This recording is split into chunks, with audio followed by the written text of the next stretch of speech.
ఎవరో నర్సును పట్టుకుని నీ భార్య అంటున్నావు? తనెవరో కాదు నానమ్మా, నా అహల్య, నా అహల్య, నా అహల్య.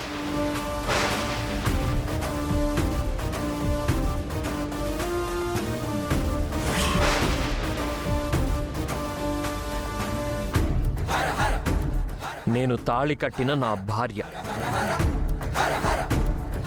నా బాబుని కన్న తల్లి.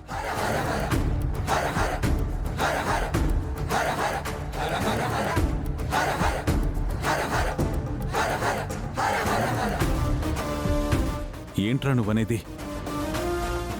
తన అహల్యనా? అవునన్నా, మీతో నాతో ఎవరితో చెప్పకుండా నన్ను బాబుని వదిలి వెళ్ళిపోయింది. కానీ మనల్ని విడిచి ఉండలేక మారువేషంలో మారు పేరుతో ఇక్కడికి వచ్చింది.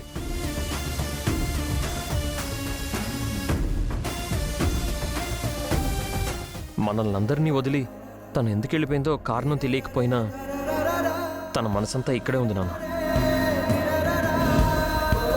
అందుకే అయేషాగా వచ్చి బాబుకి పాలిచ్చింది.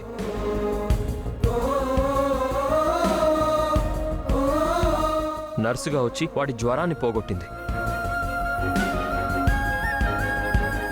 ఇప్పుడు నాతో పాటు కాశ్మీర్కి వచ్చి బాక్స్ని భద్రంగా అప్పచెప్పి మన కుటుంబాన్ని, గౌరవాన్ని, మీ పేరుని, పరువుని నిలబెట్టింది.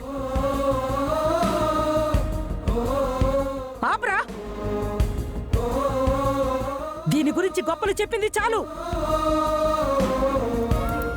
ఎన్నాళ్ళు ఇది మనతో అబద్ధాలు చెప్పింది, మోసాలు చేసింది, నాటకాలాడింది, తప్పుల మీద తప్పులు చేసింది. తను అర్ధాంతరంగా వెళ్లిపోవడం వల్ల మన ఇంటి పరువు, గౌరవం పోయాయి.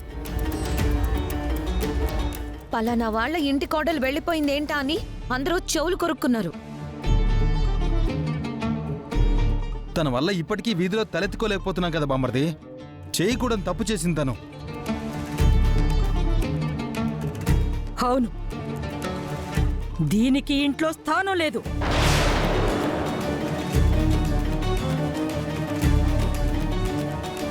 తక్షణమే దీన్ని ఇంటి నుంచి పంపించేద్దాం. మళ్ళీ ఇది మన గడప తొక్కకూడదు.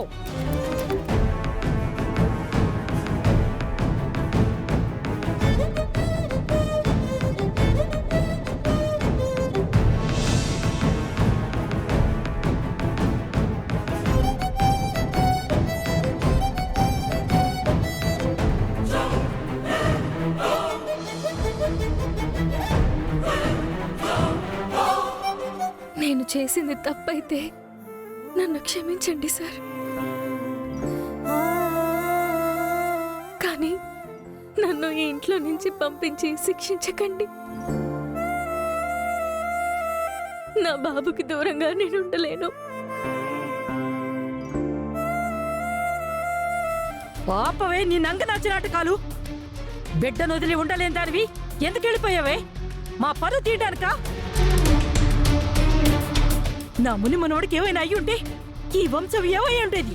నా బిడ్డ కోసమే నేను తిరిగి వచ్చానండి. అసలు ఎందుకు వెళ్ళిపోయావని అడుగుతున్నాం. నిజం చెప్పమంటారా?